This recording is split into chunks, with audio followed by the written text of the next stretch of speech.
다니엘 자녀 교육법 책에 나의 어머니에 대하여 글을 나누고자 합니다. 저를 키운 건 어머니의 눈물 기도입니다. 아침이면 저는 어머니의 기도로 눈을 뜹니다. 하루 종일 어머니의 기도 소리를 들으며 공부했고, 저녁이 되면 가정 예배를 드린 후 어머니의 기도 소리를 들으며 잠들곤 했습니다. 매일 아침 새벽 기도를 마치고 돌아오신 어머니께서는 제 이마에 손을 얹고 이렇게 기도하셨습니다. 이 어린 아들이 하나님만 바라보고 일평생 좁은 길 가게 하옵소서. 주의 종으로 쓰임 받도록 준비시켜 주옵소서. 하나님의 마음을 시원케 하는 아들이 되게 하옵소서. 이 아들은 하나님의 것입니다. 저는 아무런 힘도 없고 해줄 것도 없습니다. 하나님께서 이 아들의 모든 것을 책임져 주시고 그의 일생을 인도해 주옵소서. 7살 때부터 스스로 새벽 기도에 나가기 시작한 중학교 2학년 때까지 저는 줄곧 어머니의 기도 소리에 잠을 깼습니다. 지금 생각해 보아도 어머니께서는 저를 위해 기도하면서 좀 더 잘 먹고 좀 더 잘 살게 해달라고 기도하신 적이 없는 것 같습니다. 어머니께서는 늘 하나님 마음에 합한 자, 하나님의 사랑받는 아들, 하나님의 나라와 그 의를 구하는 아들, 무조건 하나님만 바라보는 아들이 되게 해달라고 구하셨지, 좋은 대학 가게 해달라거나 돈 많이 벌게 해달라거나 성공하게 해달라고 구하지 않으셨습니다. 어머니께서는 유치원에 가는 제 옷 한쪽 주머니에 콩을 한 줌 넣어주시면서 사도신경과 주기도문을 외울 때마다 다른 쪽 주머니로 콩을 하나씩 옮겨 넣으라고 이르셨습니다. 그렇게 하면 제가 하루에 몇 번이나 사도신경과 주기도문을 외웠는지 쉽게 확인할 수 있었기 때문입니다. 초등학교 시절도 마찬가지였습니다. 등하굣길에 저는 그렇게 사도신경과 주기도문을 외웠습니다. 그때에도 제 주머니에는 콩이 들어 있었습니다. 집에 돌아와서 만나게 되는 어머니의 모습은 한결 같았습니다. 그 모습을 뵈면 어김없이 어머니께서는 지하실에서 하나님과 대면하여 통곡하며 기도하셨다는 것을 알 수 있었습니다. 어떤 때는 초인종을 눌러도 아무 기척도 없고 문도 열리지 않아 문 앞에 서서 문이 열리기만을 한참 동안 기다리기도 했습니다. 그리고 이때 문을 열어주시는 어머니의 눈은 충혈되어 있었고 얼굴은 부어 있었습니다.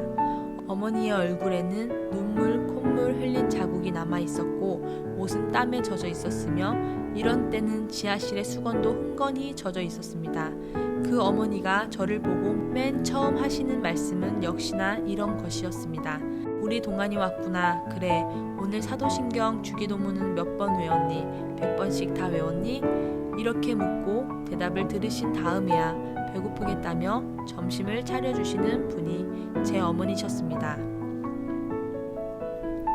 식사를 마치면 어머니께서는 숙제를 점검해 주십니다. 스스로 할 수 있는 숙제는 스스로 하도록 하고 혼자 할 수 없는 숙제는 저녁에 어머니와 함께 하자고 말씀하셨습니다. 어머니께서 설거지를 마치고 나면 저는 제 방으로 가고 어머니는 다시 지하실로 내려가셨습니다. 저는 방에서 숙제나 독서를 하고 어머니는 다시금 기도하기 시작하는 것이지요. 숙제를 하면서 책을 읽으면서 혹은 성경을 읽으면서 저는 오후 내내 어머니의 기도 소리, 통곡, 기쁨에 찬 찬양, 간절한 기도를 들었습니다. 저는 그렇게 자랐습니다. 어머니께서는 제가 반에서 1등을 했을 때보다 교회에서 성경을 제일 많이 읽어서 받는 성경 다독상을 받았을 때 더 칭찬해 주셨습니다. 공부를 열심히 하는 것은 지극히 당연한 일이라고 말씀하셨습니다. 이 다음에 하나님께 부족함 없이 쓰임 받으려면 하나님을 위해 지금부터 열심히 공부하고 최선을 다해야 하기 때문입니다. 열심히 공부하는 것은 어머니를 위해서가 아니라고 말씀하셨습니다. 누구를 위해서도 아니며 오직 하나님을 위해서라고 말씀하셨습니다. 어머니께서는 부족한 생활비를 절약해가며 어렵고 가난한 선교사님과 목사님들을 돕곤 하셨습니다. 아들에게 값비싼 옷이나 나이키 운동화를 사주지는 않아도 어려운 사람들을 전도하고 돕는 일에는 물질을 아끼지 않으셨습니다. 저는 어머니께서 어떻게 생활비를 운용하시는지 잘 알고 있었기 때문에 가지고 싶은 것이 있어도 차마 말을 꺼내지 못했던 적이 많습니다. 고등학교 1학년 때 멋진 농구화를 신는 친구들을 보며 그런 신발이 있었으면 좋겠다고 생각했지만 어머니께 말씀드리지 않았습니다. 어머니는 늘 이렇게 말씀하셨습니다. 우리 돈 아껴서 하나님 일 많이 하자. 하나님께 많이 드리고 싶은데 더 드릴 것이 없어서 늘 죄송하단다. 어머니께서는 자신을 위해 돈을 쓰신 적이 거의 없습니다. 화장품도 제일 싼 것, 옷도 옛날 옷을 그냥 입으십니다.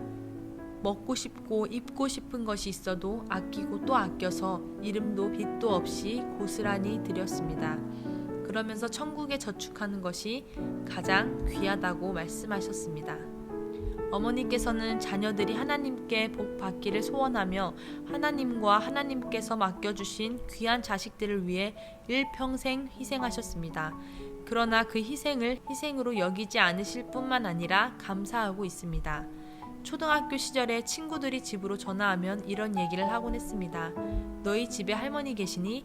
동네에서도 목소리 곱기로 소문난 어머니시지만 하나님께 부르짖으며 간절히 기도하시다 보면 허스키한 목소리로 변하곤 했던 것입니다. 그뿐만이 아닙니다. 시간이 흐르면서 어머니께서도 곱던 모습은 간데없고 양미간과 이마에 깊은 주름이 잡혔습니다. 이것은 세월의 흔적이기도 하지만 늘 찡그리고 통곡하며 기도하신 어머니의 훈장이기도 하다고 생각합니다. 하나님을 위해 그리고 사랑하는 삼남매를 위해 어머니께서는 기도로 물질로 하나님의 나라를 확장해 나가고 계십니다. 어머니의 일생을 돌아보면 저는 저절로 고개가 숙여집니다. 세월이 흘러 어머니께서도 점차 늙으시는 것을 지켜보면서 저는 효도에 대해 깊이 생각하게 되었습니다. 내 부모를 공경하라는 하나님의 명령에 따라 가슴 깊은 데서부터 존중하고픈 마음이 생깁니다. 그러나 제가 무언가 해드리려고 해도 어머니께서는 잘 받지 않으십니다. 늘 하나님께 더 하라고 말씀하십니다. 어머니의 마음속은 늘 하나님으로 가득 차 있습니다. 자식을 깊이 사랑하시지만 하나님을 가장 사랑하십니다. 어머니께서는 하나님이 1순위이십니다. 그런 어머니가 계셨기에 저는 돈이나 권력으로도 살 수 없는 신앙의 유산과 천국의 유산을 물려받을 수 있었습니다. 이에 깊이 감사합니다. 어머니의 헌신적인 사랑과 기도를 지켜보면서 저는 인간이 밥으로만 사는 것이 아니라 사랑으로 살고 사랑으로 자란다는 것을 알았습니다. 나는 어머니의 사랑으로 하나님의 사랑이 얼마나 크고 깊고 넓은지 어렴풋이나마 체득할 수 있었습니다. 중2 때부터는 저도 새벽 기도에 나가게 되었습니다. 그때 제가 본 어머니는 새벽 기도회에 나온 다른 분들과 조금 달랐습니다. 다른 분들에 비해 어머니의 기도 시간은 배나 길었습니다. 어머니는 열정적으로 통곡하며 또 찬양으로 기도하셨습니다.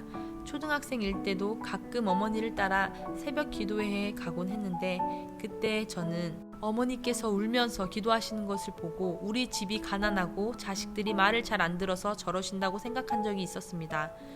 그런 어머니께서는 지금도 새벽부터 울며 기도하십니다. 이제는 저도 압니다.